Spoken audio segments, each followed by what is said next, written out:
Jemaat GKM Gloria Patri yang saya kasihi dalam Tuhan Yesus Kristus, kami yakin kita semua memiliki kerinduan untuk beribadah secara offline dan bertatap muka satu dengan yang lain. Di rumah Tuhan ini tentu saja.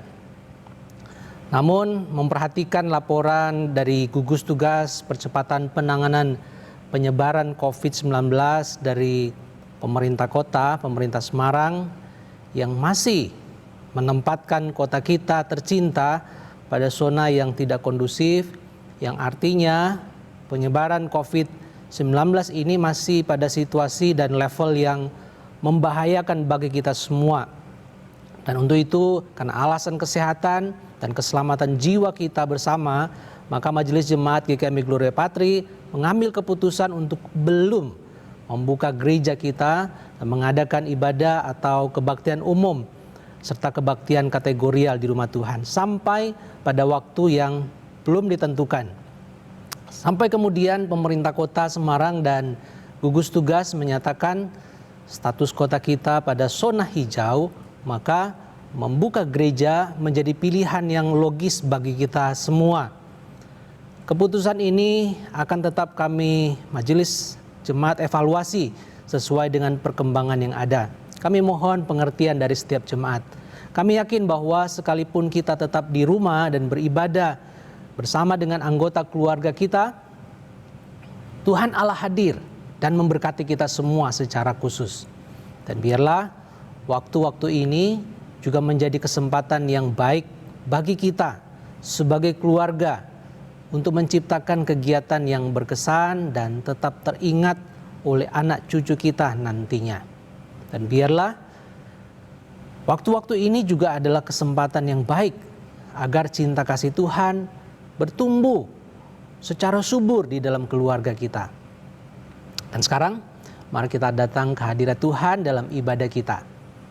Datang kepada Tuhan dengan sukacita dan penuh dengan kerinduan.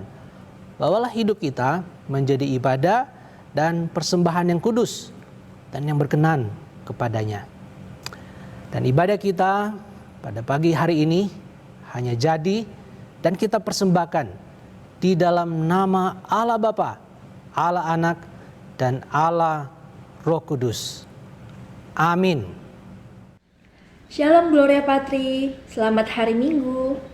Kita masih beribadah secara online, tapi saya percaya hal ini tidak mengurangi kesungguhan kita dalam beribadah. Kita mau menaikkan puji-pujian kita, rasa syukur kita kepada Tuhan, sebab hanya Dia yang layak menerima puji-pujian kita. Pemeliharaan Tuhan sempurna dan kondisi pandemi saat ini juga di dalam kendali Tuhan. Kita naikkan pujian ini bersama, ku nyanyi haleluya.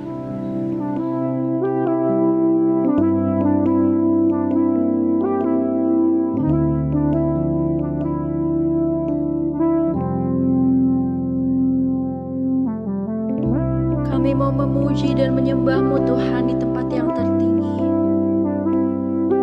Sebab Engkau segalanya dan terutama di dalam hidup kami. Bapa-Ku datang. Bapa-Ku datang. Menyembah-Mu di sini. Ku percaya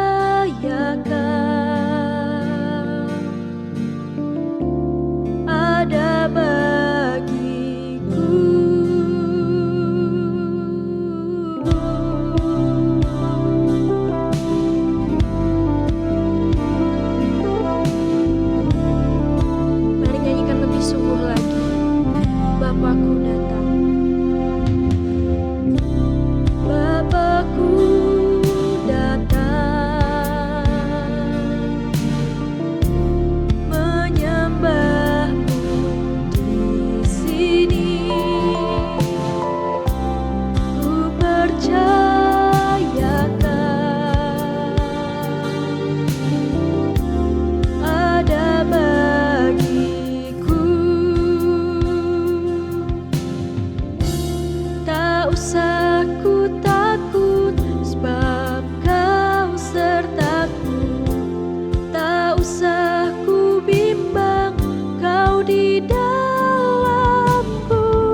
usah ku takut, sebab kau sertaku.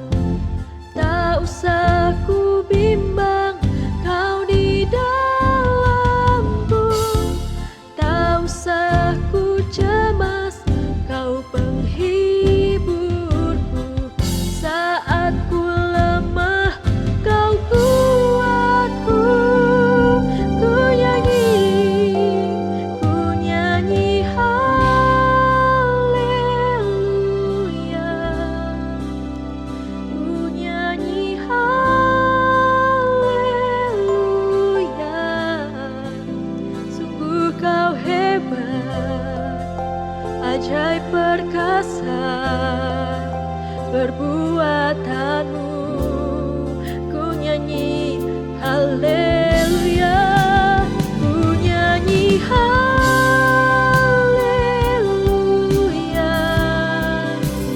Ku nyanyi haleluya. Sungguh kau hebat, ajaib perkasa perbuatanmu. Oh, oh. Ku nyanyi haleluya.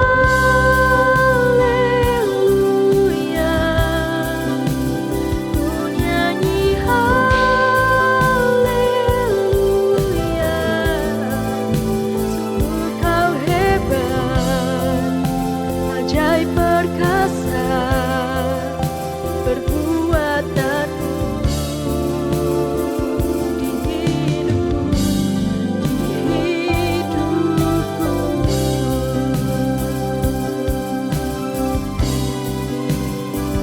Semua baik Tuhan. Terima kasih kami. Oh, Yesus.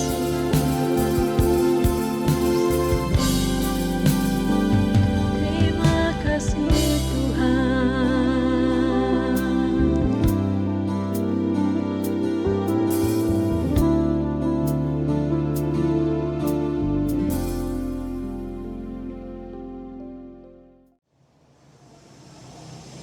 Shalom, salam damai sejahtera untuk kita semua. Bapak, Ibu, dan Saudara yang terkasih, kita tentu sering mendengar orang yang terbuka dan orang yang tertutup. Ada perbedaan orang yang terbuka dan orang yang tertutup.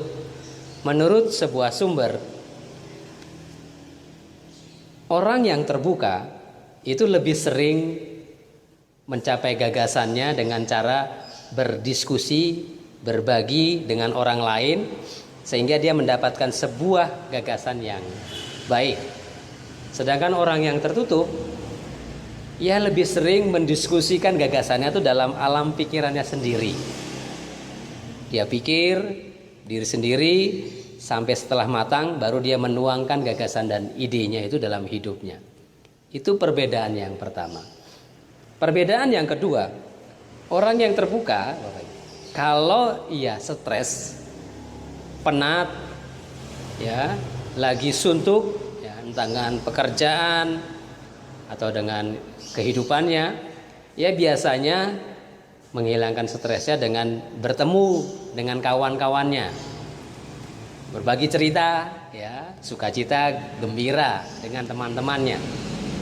Kalau orang yang tertutup, dia lagi stres, jenuh, ya, penat, ia akan lebih banyak menghabiskan waktunya sendiri, mendengarkan musik, ya, mungkin saja meditasi, yoga, ya, bukan berarti orang yang meditasi yoga itu orang yang tertutup, ya, bisa saja dia orang yang terbuka.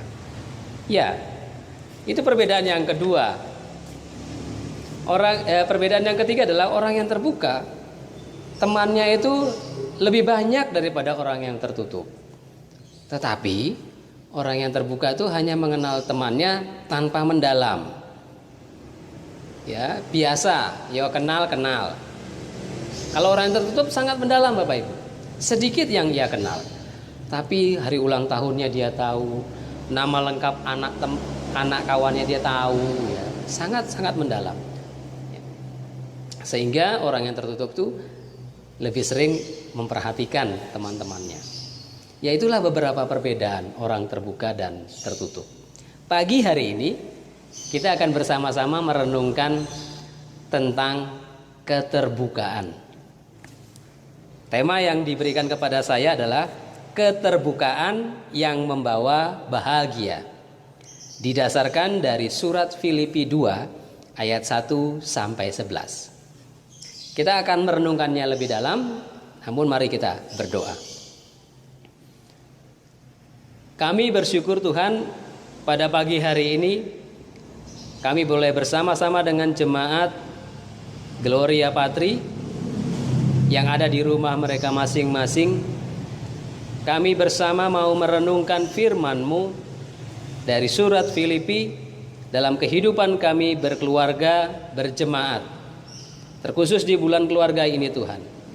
Bimbing kami, berikan Roh Kudus-Mu agar kami semua memahami, sehingga firman-Mu pada pagi hari ini bukan hanya kami mengerti, tetapi kami juga mau melakukannya dalam hidup kami hari lepas hari. Di dalam nama Tuhan Yesus kami berdoa dan bersyukur. Amin. Saya akan bacakan surat Filipi pasalnya yang kedua ayat 1 sampai 11. Lembaga Alkitab Indonesia memberikan judul Nasihat supaya bersatu dan merendahkan diri seperti Kristus. Demikian firman Tuhan. Jadi karena dalam Kristus ada nasihat, ada penghiburan kasih, ada persekutuan roh, ada kasih mesra dan belas kasihan. Karena itu sempurnakanlah sukacitaku dengan ini. Hendaklah kamu sehati sepikir dalam satu kasih, satu jiwa, satu tujuan, dengan tidak mencari kepentingan sendiri atau puji-pujian yang sia-sia. Sebaliknya, hendaklah dengan rendah hati, yang seorang menganggap yang lain lebih utama daripada dirinya sendiri. Dan janganlah tiap-tiap orang hanya memperhatikan kepentingannya sendiri, tetapi kepentingan orang lain juga. Hendaklah kamu dalam hidupmu bersama menaruh pikiran dan perasaan yang terdapat juga dalam Kristus Yesus, yang walaupun dalam rupa Allah tidak menganggap kesetaraan dengan Allah itu sebagai milik yang harus dipertahankan, melainkan telah mengosongkan dirinya sendiri dan mengambil rupa seorang hamba dan menjadi sama dengan manusia. Dan dalam keadaan sebagai manusia, ia telah merendahkan dirinya dan taat sampai mati, bahkan sampai mati di kayu salib. Itulah sebabnya Allah sangat meninggikan dia dan mengaruniakan kepadanya nama di atas segala nama, supaya dalam nama Yesus bertekuk lutut segala yang ada di langit dan yang ada di atas bumi dan yang ada di bawah bumi, dan segala lidah mengaku Yesus Kristus adalah Tuhan, bagi kemuliaan Allah Bapa. Demikianlah firman Tuhan. Terpujilah Kristus.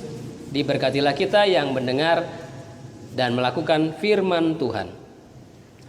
Bapak, Ibu, dan Saudara yang terkasih, berkaitan dengan tema yaitu keterbukaan yang membawa bahagia, surat Filipi membahasakan kata bahagia dengan kata sukacita. Artinya surat Filipi mengatakan bahwa kebahagiaan itu sama dengan kesukacitaan. Nah, untuk meraih kesukacitaan itulah surat Filipi ini, khususnya di pasal 2, dituliskan Rasul Paulus kepada jemaat di Filipi. Di dalam ayatnya yang kedua, di sana dikatakan, karena itu sempurnakanlah sukacitaku dengan ini. Titik 2. Nah, ini adalah nasihat Rasul Paulus. Jadi jemaat Filipi, kalau kalian mau bersukacita, maka kalian harus memperhatikan hal ini. Titik 2 ya, di ayat kedua. Nah, saya mencatatnya ada 3 hal agar mencapai kesukacitaan menurut Rasul Paulus dalam surat Filipi. Hal yang pertama, ya, Di dalam ayatnya yang kedua, lanjutan dari nasihat Rasul Paulus tadi dikatakan, hendaklah kamu sehati sepikir dalam satu kasih, satu jiwa, satu tujuan. Jadi yang pertama, untuk mendapatkan sukacita di dalam kehidupan berjemaat, kita harus sehati sepikir, Bapak Ibu. Harus satu kasih, satu jiwa, dan satu tujuan. Itu yang pertama. Yang kedua, saya melihatnya dalam ayatnya yang ketiga. Ayat ketiga B. Sebaliknya, hendaklah dengan rendah hati yang seorang menganggap yang lain lebih utama daripada dirinya sendiri. Jadi untuk mendapatkan sukacita dalam jemaat, Rasul Paulus mengatakan hendaklah masing-masing jemaat itu rendah hati dan menganggap yang lain lebih utama. Itu yang kedua. Sedangkan yang ketiga, dalam ayatnya yang kelima dan ketujuh, untuk mendapatkan, mencapai atau menjadi jemaat yang bersukacita atau berbahagia, kita harus meneladani Kristus. Di ayat yang kelima sampai ketujuh, di sana dikatakan bahwa meneladani Kristus adalah bagaimana Kristus yang adalah Allah tidak menganggap kesetaraan dengan Allah itu menjadi sebuah hal yang dipertahankan. Bahkan ia datang turun ke dunia menjadi sama dengan manusia untuk melayani kita, untuk menebus dosa-dosa kita. Jadi yang ketiga, meneladani Kristus. Kita akan lebih mendalam melihat ketiga hal ini satu persatu. Yang pertama, untuk mencapai jemaat yang bersukacita, kita harus sehati sepikir, satu kasih, satu jiwa, dan satu tujuan. Bapak, Ibu, dan saudara yang terkasih, ketika Rasul Paulus menuliskan surat ini, ia sedang dalam penjara, Bapak Ibu. Ini hal yang menarik. Bagaimana orang yang di dalam penjara menyarankan jemaat di Filipi agar mereka bisa bersukacita. Ini sebuah hal yang luar biasa. Jadi sukacita itu hal yang sangat-sangat mendalam. Karena apa, Bapak Ibu? Karena Rasul Paulus mempunyai hubungan yang baik dengan jemaat di Filipi. Jemaat Filipi adalah jemaat yang sangat-sangat membantu pelayanan para misionaris saat itu, termasuk Rasul Paulus. Jemaat Filipi sangat-sangat membantu Rasul Paulus dalam pelayanannya. Namun Bapak Ibu, ada sedikit perselisihan dalam jemaat di Filipi. Kita bisa membacanya dalam Filipi 4 ayatnya yang kedua. Di sana dikatakan demikian. Nasihat Rasul Paulus, Euodia kunasehati dan Sintike kunasehati, supaya sehati sepikir dalam Tuhan. Ayat ini jelas menggambarkan bahwa ada dua orang di dalam jemaat di Filipi yang sedang berselisih, yaitu namanya agak sulit ya Bapak Ibu, Euodia dan Sintike. Dalam kehidupan berjemaat kita pasti tahu, bila ada seseorang atau dua orang yang berselisih, bukan hanya perselisihan dua pribadi, pasti ada orang-orang yang sependapat di belakang orang-orang tersebut. Nah, perselisihan kecil inilah yang dinasihati oleh Rasul Paulus. Janganlah berselisih, marilah kita bersukacita, sehatilah sepikir, satu kasih, satu jiwa, dan satu tujuan. Ya, Bapak Ibu, ya, sehati sepikir itu bukan berarti harus sama semua, tidak. Bahasa aslinya sehati sepikir itu adalah phroneo.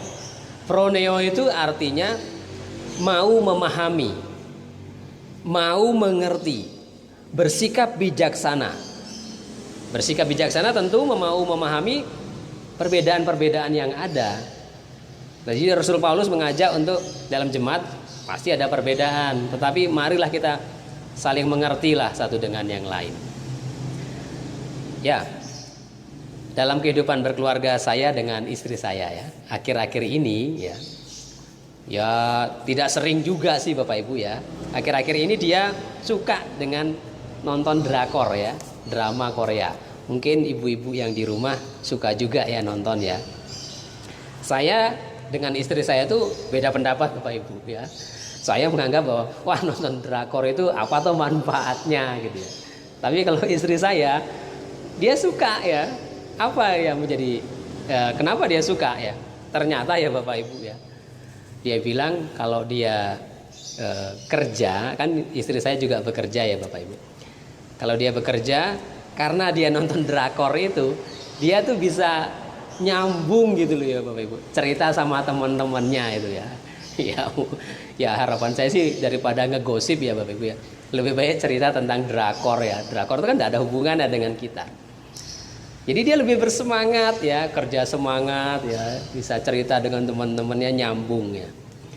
Jadi pendapat saya adalah nonton drakor itu ya tidak berhubungan dengan sukacita dalam keluarga kami ya. Malah kadang-kadang dia nonton itu saya lihat wah kok serius toh, sampai tidak memperhatikan saya gitu ya. Tetapi ternyata dia dengan nonton itu sukacita dalam kehidupan dia bekerja itu terwujud. Kalau menurut saya, masa nonton drakor bisa membuat sukacita? Ternyata buktinya ia sukacita Bapak Ibu. Nah, inilah contoh sederhana ya. Contoh sederhana dalam kehidupan keluarga, bahwa ada beberapa hal dalam kehidupan kita berkeluarga, kita mungkin tidak sependapat dengan pasangan kita. Wah, tidak mungkin nonton drakor itu bisa datangkan sukacita. Ternyata bisa. Kita dibutuhkan untuk sehati, sepikir, memahami, mengerti bahwa hal-hal tersebut walaupun kita berbeda, ternyata kalau satu tujuannya yaitu bisa ada sukacita, mengapa tidak? Yang kedua Bapak Ibu, untuk mendapatkan sukacita dalam kehidupan berjemaat di Filipi, Rasul Paulus mengatakan bahwa hendaklah kalian itu saling menganggap yang lain lebih utama, rendah hati.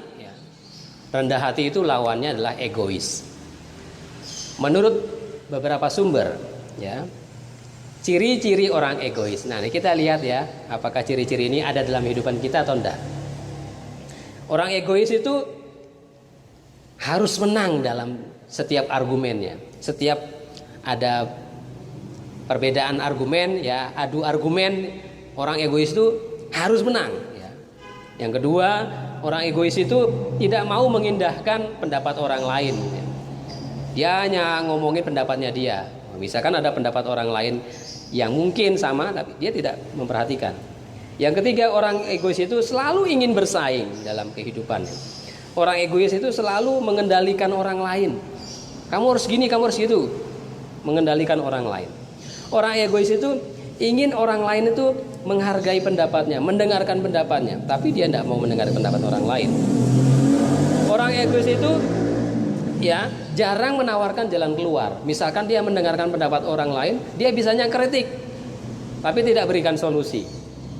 Orang egois itu ingin selalu keputusannya dia yang paling bagus dan harus diterapkan. Orang egois itu menghargai dan melihat hanya apa yang dia anggap baik. Oh, gereja ini harus baik seperti ini. Nah, itu harus pendapat dia harus memenuhi kebutuhan ini A, B, dan C. Orang egois itu ya ingin diperhatikan lebih ya. Apa-apa ingin diperhatikan lebih, apa-apa ingin dilibatkan dan sebagainya. Orang egois itu tidak mudah menerima, tidak mudah mengakui kesalahannya. Kalau pendapatnya salah, dia tidak mudah mengakuinya, pura-pura lupa. Orang egois itu benci atau tidak suka ya dengan kekurangan orang lain. Orang egois itu ya sering ingkar janji, mengingkari ya. Orang egois itu selalu, nah ini yang terakhir, orang egois itu selalu mengancam mau mengakhiri hubungan. Aku kalau pendapatku tidak didengar, aku berhenti jadi majelis. Aku kalau pendapatku tidak didengar, aku berhenti jadi jemaat dan sebagainya. Nah, ini orang-orang egois ini sering melakukan hal seperti itu menurut beberapa sumber. Ya, Bapak Ibu dan saudara yang terkasih, ajakan agar kita ya rendah hati dan menganggap orang lain lebih utama itu dalam bahasa kita sehari-hari itu, marilah kita bisa membombong orang lain. Menganggap orang lain lebih utama itu membombong orang lain. Membombong itu harus dilakukan juga dengan ketulusan hati, Bapak Ibu. Ketika kita memuji keberhasilan orang lain, ketika kita mau memahami orang lain, ketika kita menganggap orang lain lebih utama, itu harus dengan tulus. Jangan dengan pura-pura, munafik, supaya dia senang aja. Tidak. Harus dengan tulus. Berikan contoh-contoh keberhasilan orang tersebut, peranan orang tersebut. Oh, Bapak memang diperlukan di gereja ini. Bapak kan pemain musik, Bapak itu pemimpin pujian, Bapak itu majelis, usulan-usulan Bapak bagus. Katakan itu dengan nyata. Jadi intinya kita harus lebih banyak menceritakan prestasi-prestasi orang lain dalam kehidupan berjemaat. Sama juga dalam kehidupan berkeluarga antara suami dan istri. Saling memuji dalam kehidupan suami dan istri itu penting dan perlu. Jangan selalu kita mencari kelemahan istri kita, kelemahan suami kita. Ya, dalam kehidupan rendah hati itu maksudnya demikian. Pujilah orang lain prestasi-prestasi mereka. Yang ketiga, bagaimana kita mencapai sukacita? Rasul Paulus menyatakan, menasihati, kalau jemaat Filipi mau mendapatkan sukacita, teladanilah Kristus, meneladani Kristus. Apa yang Kristus telah lakukan? Di sana dikatakan bahwa Kristus yang walaupun dalam rupa Allah tidak menganggap kesetaraan itu menjadi hal yang dipertahankan. Suatu kali ketika saya bergereja di Bali, ada seorang pejabat pemerintah. Dia waktu itu Pangdam 9 Udayana. Tentu ya, dari jabatannya dia orang yang sangat-sangat terhormat ya di Bali, provinsi Bali.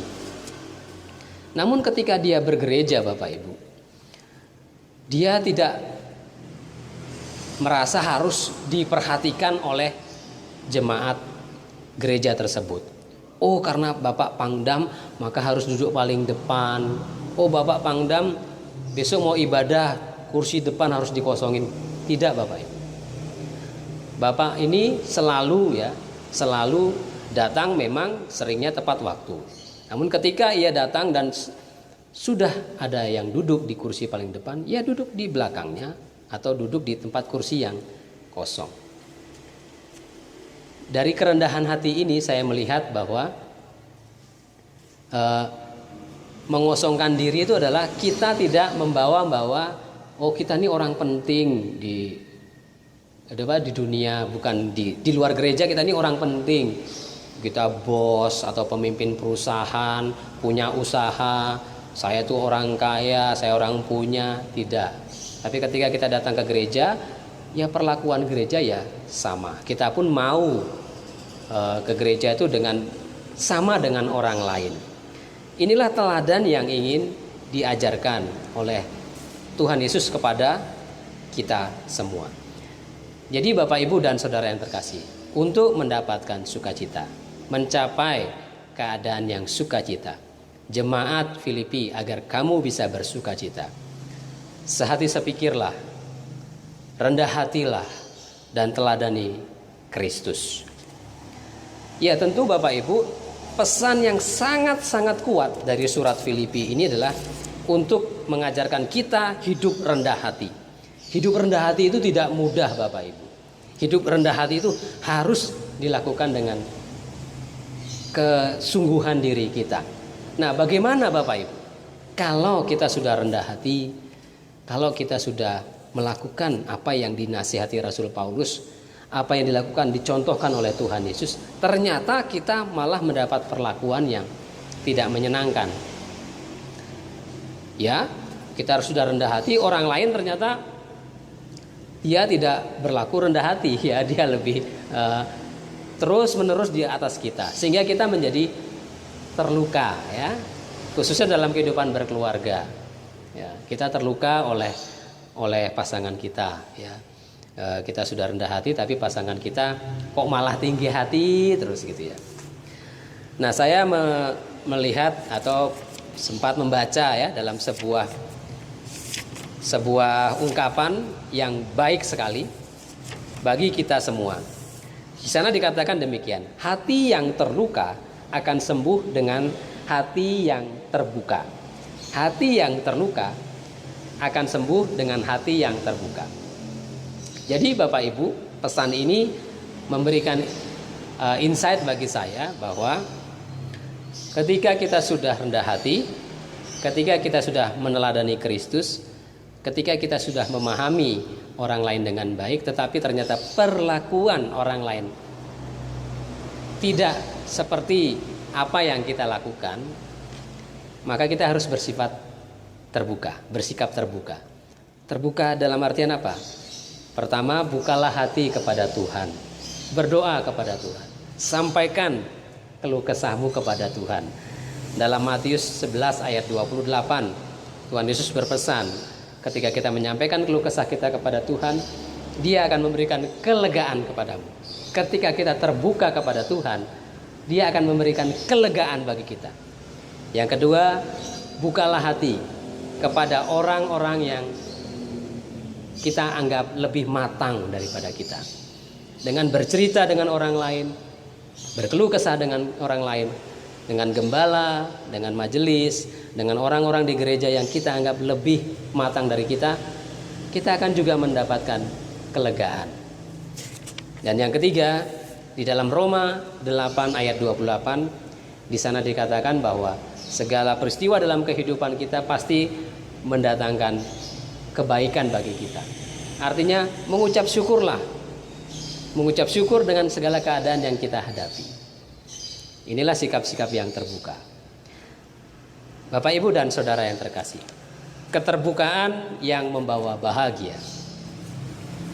Untuk menjadi jemaat yang rendah hati, sehati sepikir, mengerti orang lain, lakukanlah itu dengan terbuka, dengan tulus.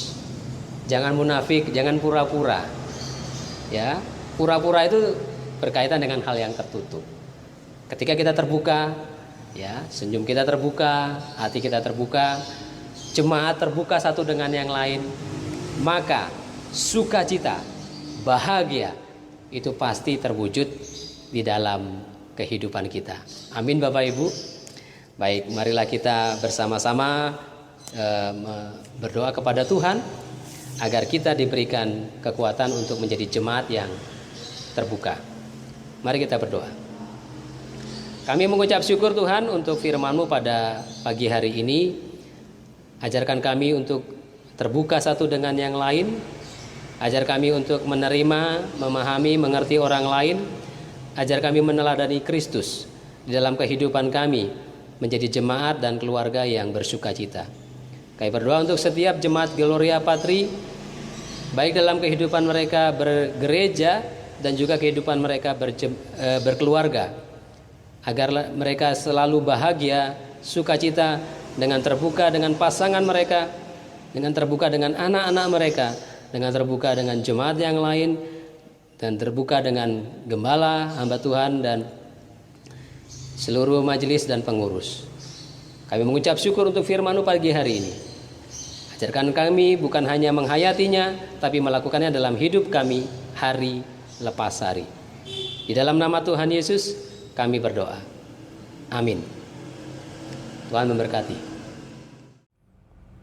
Jemaat yang dikasihi oleh Tuhan, sebagai jemaat Kristus yang adalah bagian dari jemaat Mennonite seluruh dunia, mari kita mengucapkan bersama-sama komitmen kita, komitmen kemuridan.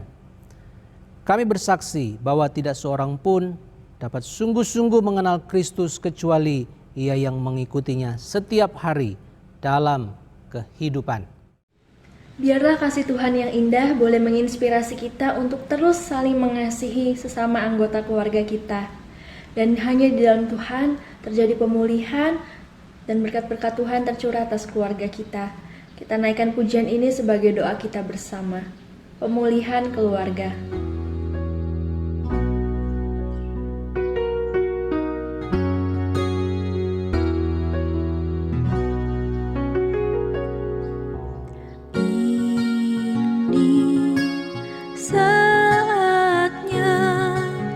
Tuhan kan melawat keluargaku.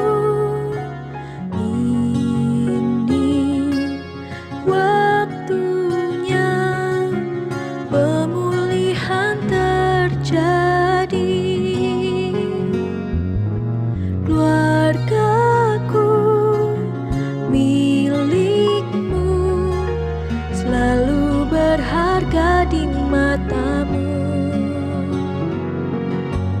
Kau pulihkan, kau berkati untuk kemuliaan-Mu.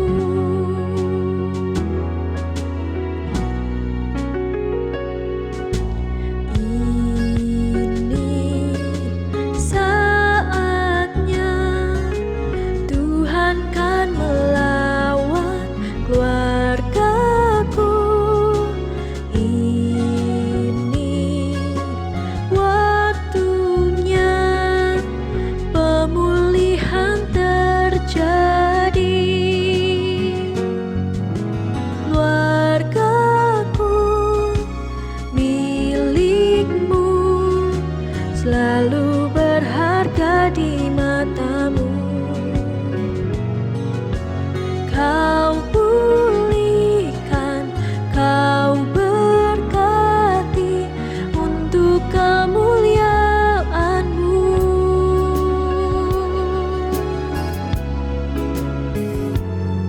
Keluargaku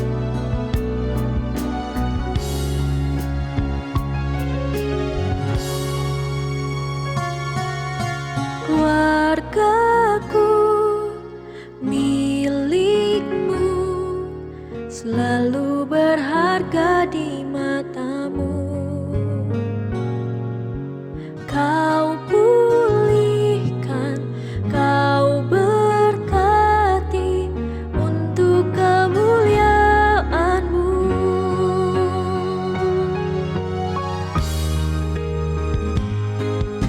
Keluargaku milik-Mu, selalu berharga di mata-Mu. Kau pulihkan, kau berkati untuk kemuliaan-Mu. Untuk kemuliaan-Mu.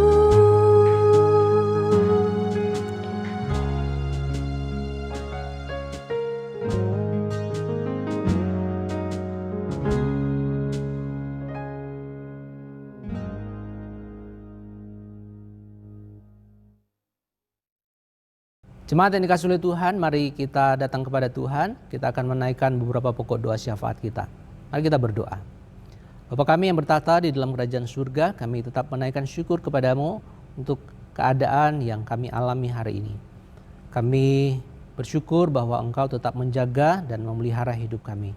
Sekalipun ada kesulitan, ada kesusahan yang kami alami secara khusus di masa pandemi COVID-19 ini.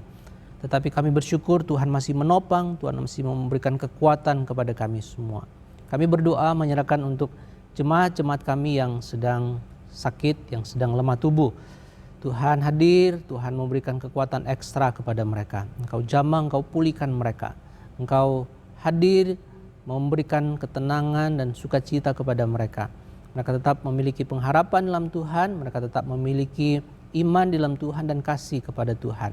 Mereka tidak pernah kehilangan iman sekalipun mereka didera oleh penyakit, didera oleh kelemahan tubuh yang ada. Kami juga berdoa menyerahkan setiap anggota keluarga yang menjaga dan merawat mereka.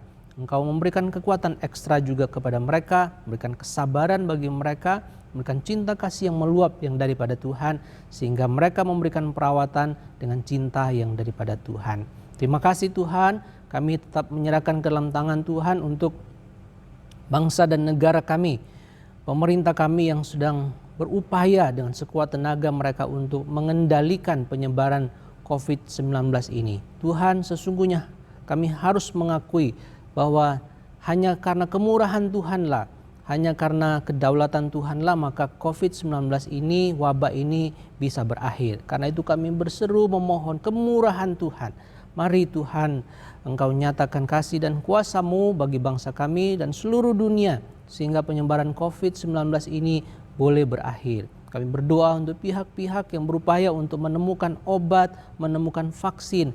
Kau berikan bijaksana kepada mereka, kepintaran kepada mereka, sehingga mereka dipakai oleh Tuhan menjadi alat yang efektif di tangan Tuhan, sehingga vaksin dan obat akan COVID-19 ini bisa ditemukan dan bisa disebarkan dan boleh membuat kami memiliki daya tahan tubuh yang baik dan kami bisa diobati. Terima kasih Tuhan, kami berdoa untuk pemerintah, Pak Jokowi, Tuhan berikan hikmat bijaksana kepada dia untuk bagaimana menjalankan roda pemerintahan di tengah-tengah situasi yang sulit, menangani COVID, tapi juga sekaligus membuat ekonomi bisa bertumbuh supaya kemakmuran, kesejahteraan juga tetap bisa dinikmati oleh seluruh rakyat Indonesia. Engkau berkati Pak Jokowi, Engkau berkati Bapak Wakil Presiden, berkati para menteri dan yang ada, Engkau berkati setiap pejabat-pejabat di dalam memangku kebijakan dan membuat keputusan-keputusan yang penting ini. Terima kasih Tuhan, Engkau berkati juga para dokter, perawat yang mereka berada di garis depan.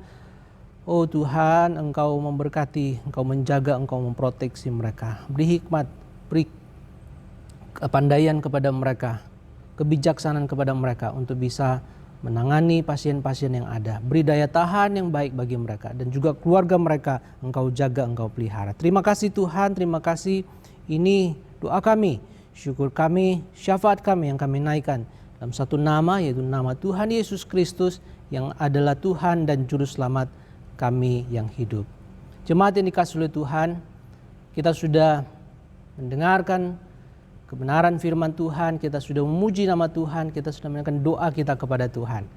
Dan sekarang siapkan hati kita, siapkan hidup kita untuk menjalani hidup yang ada di depan sebagai keluarga. Biar kita jadikan keluarga kita sebagai keluarga yang di dalamnya ada Tuhan yang memimpin, yang mengarahkan hidup kita. Dan sebagai pribadi, dimanapun kita berada, jadikan hidup kita sebagai mimbar untuk memberitakan tentang kabar baik kepada setiap orang yang ada di sekitar kita. Dan terimalah berkat dari Tuhan. Kiranya kasih karunia dari Allah Bapa di surga, cinta dari Tuhan Yesus Kristus, dan penyertaan yang sempurna dari Allah Roh Kudus akan tinggal tetap di dalam kehidupanmu mulai sekarang sampai selama-lamanya. Haleluya. Amin.